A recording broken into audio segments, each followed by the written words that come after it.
नमस्कार, जय जवान जय किसान न्यूज 24 में आपका स्वागत है। आइए नजर डालते हैं आज की खास खबर पर।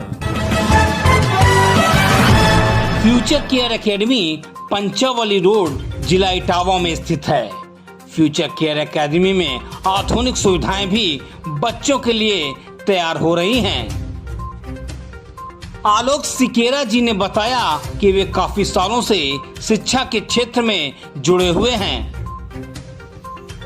फ्यूचर केयर एकेडमी के प्रबंधक ने बताया कि कोरोना काल के समय में भी ऑनलाइन लगवा रहे थे क्लासेस। फ्यूचर केयर एकेडमी के प्रबंधक ने कहा, शिक्षा वह जननी है जो पाएगा वही दहाड़ेगा। उन्होंने कहा कि बच्चों के ऊपर कोरोना के बाद से विशेष ध्यान दिया जा रहा है। प्रबंधक आलोक सिकेरा ने कहा कि अपने जीवन में सिर्फ शिक्षा को आगे बढ़ाने के लिए हमने ये कदम उठाया है। प्रबंधक आलोक सिकेरा ने कहा कि कॉलेज की तरफ से पूरा प्रयास रहेगा कि बहुत जल्द शिक्षा प्रणाली अपनी लाइन पे आ जाए।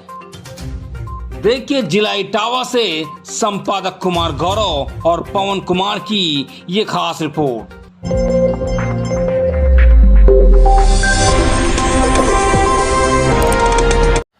नमस्कार, आप देख रहे हैं जय जवान जय किसान न्यूज 24। मैं कुमार गौरव। आज मैं हूं जिला इटावा में और इटावा का एक विद्यालय, एक संस्था फ्यूचर केयर एकेडमी। हमारे साथ बात करने के लिए उपस्थित है यहाँ से प्रबंधक महोदय। बात करने का और जानने का प्रयास करूंगा, क्योंकि पिछले 2 साल से कोरोना काल का समय था और कोरोना काल के बाद एक बार फिर से नया सेशन स्टार्ट हुआ है। तो पिछले जो 2 साल का समय रहा, उस पूरे ड्यूरेशन टाइम में संस्था ने कौन कौन से चैलेंजेस फेस करे, कोरोना काल में बड़ी सारी परेशानियाँ रहीं। सर, सबसे पहले तो आपका स्वागत है। नमस्कार गौरव जी।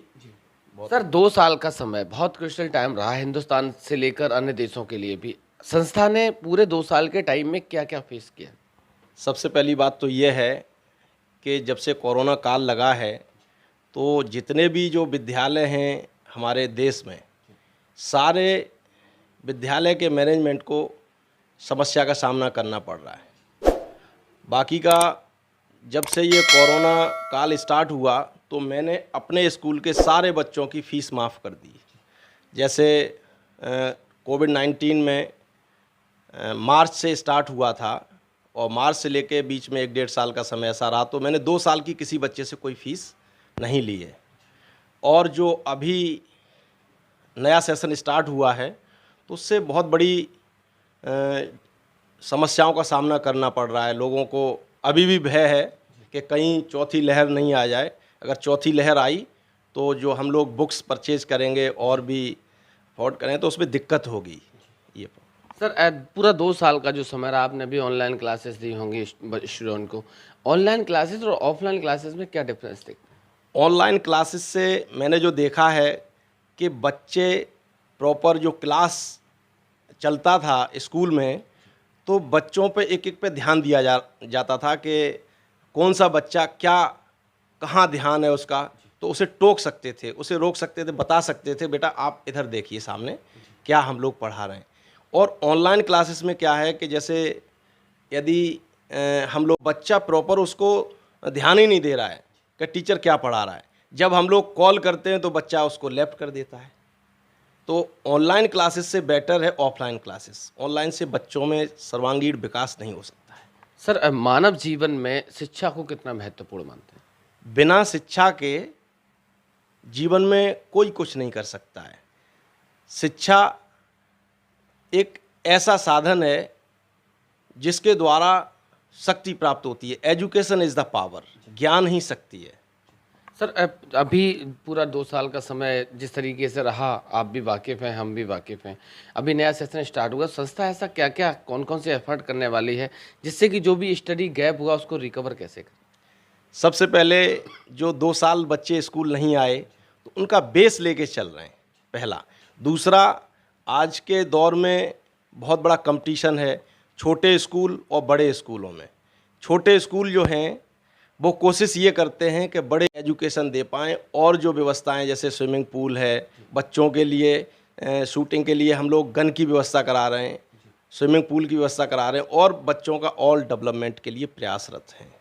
सर, अभी आपने जिस तरीके से देखा पूरा शिक्षा का एकदम ध्वस्त हो गई थी पूरे 2 साल का समय, पूरे उस ड्यूरेशन टाइम में सरकार से किस तरीके का सहयोग रहा?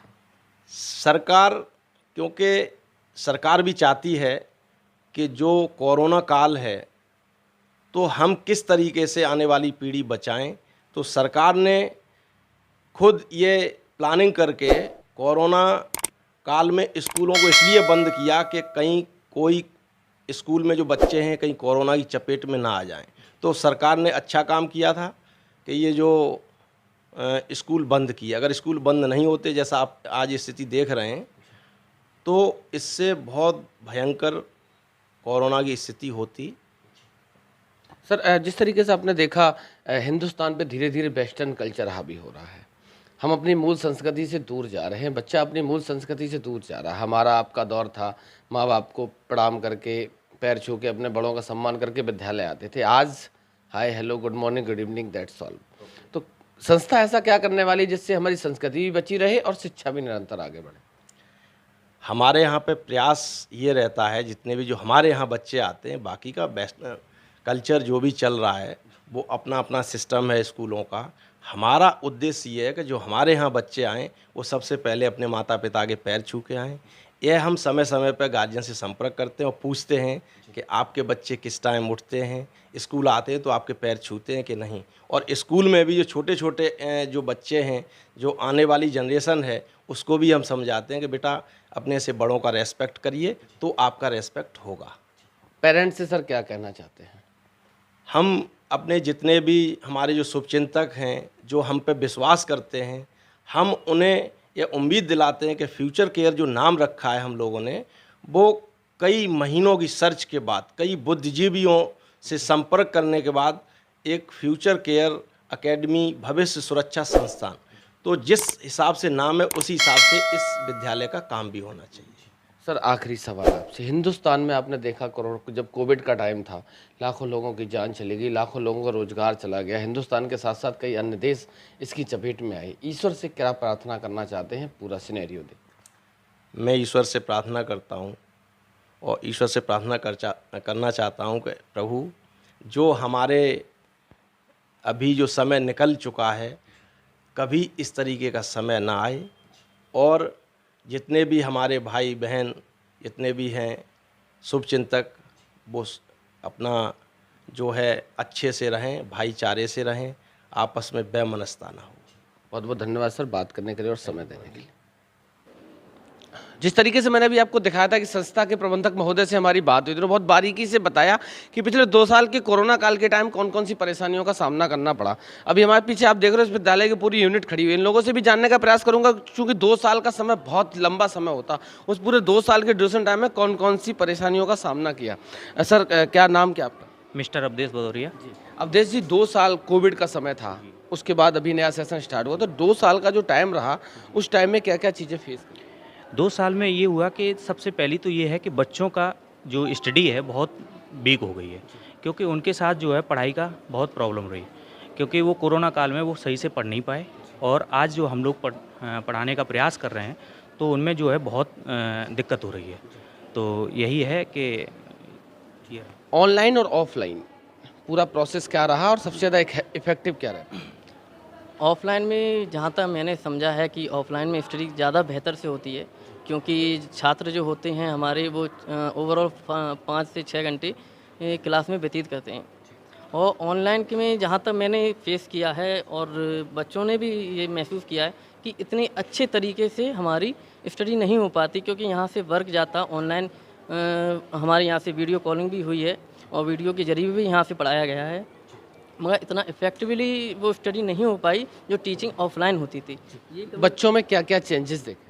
सर, चेंजेस में क्या है, देखिए अभी कोरोना काल चला 2 साल, तो बच्चों का थोड़ा बेसिक भी बहुत कमज़ोर हो गया। तो हमने पहले तो ऑनलाइन के ज़रिए उनका बेसिक्स पे बहुत ध्यान दिया कि उनको बेसिक्स ना भूलें। यहाँ आए, फिर उसके बाद कोरोना काल के बाद बेसिक्स पे फिर बहुत ज़्यादा ध्यान दिया उनके। क्या क्या एफर्ट करने वाले हैं जिससे कि स्टडी गैप जो हुआ उसको रिकवर कैसे? सबसे पहले तो सर क्या है कि उनके बेसिक्स पे ध्यान देना है। क्या हुआ, 2 साल का पीरियड लगा है तो बच्चे क्या है कि स्टडी करना भी भूल गए हैं। उनको क्या है 2 साल में वो जो मोबाइल मिलते हैं तो गेमिंग के चक्कर में उन्होंने पेरेंट्स को भी बेवकूफ़ बनाया है।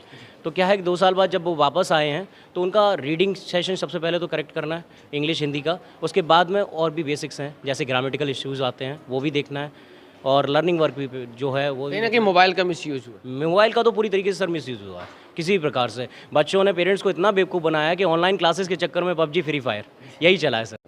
मेरा नाम नीशु दीक्षित है और मैं पूरे कोविड के टाइम में पर्सनली क्या क्या चीज़ें फेस करी? पर्सनली मैं भी यही कहना चाहूँगी कि ऑनलाइन तो बच्चे बिल्कुल भी पढ़ते ही नहीं हैं। छोटे बच्चे तो बिल्कुल भी नहीं पढ़ते। फ़ोन जो होते हैं, मोबाइल फ़ोन गार्जियंस रखते हैं, उनके पास टाइम नहीं होता, बाहर रहते हैं, तो जब वो थोड़ी बहुत देर के लिए आते हैं उसमें भी बच्चे मतलब ऑनलाइन तो बिल्कुल पढ़ाई होती ही नहीं है। तो उसमें बच्चे काफ़ी पुअर हो गए इन 2 साल में और स्टडी बहुत ज़्यादा वीक हो गई बच्चों की। मैम क्या चेंजेस देखा स्टूडेंट? सर चेंजेस तो काफ़ी आए हैं, कोविड में काफ़ी लॉस हुआ है बच्चों का, लेकिन हमारा फोकस यही है कि ऑफलाइन में सबसे बेटर हम करते हैं, ऑनलाइन में वो चीज़ नहीं दे पाते हैं और बच्चे वही है कि गेम खेलना ये सब वही रहता है। और क्लास में जैसे जितना फोकस टीचर ऑफलाइन में बोर्ड पे एक एक बच्चे को बुला के रीडिंग करवाते हैं, फिर लिखवाते हैं बोर्ड पे, मात्राओं का काफ़ी सुधार होता है, ये चीज़ें बेटर रहती हैं ऑफलाइन में। सर क्या चेंजेस आए हैं, देखा कुछ क्या महसूस करा?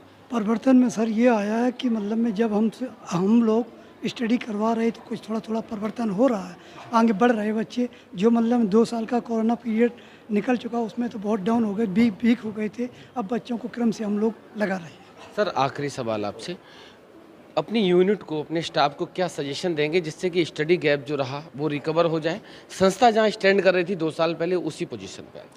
सबसे पहले तो ये है सर, क्योंकि हमारा जो स्टाफ है बहुत अच्छा है, वेल क्वालिफाइड है, तो इन लोगों को ज़्यादा मुझे कुछ बताने की आवश्यकता नहीं है, ये लोग खुद समझदार हैं और बच्चों को बेहतर एजुकेशन दे रहे हैं।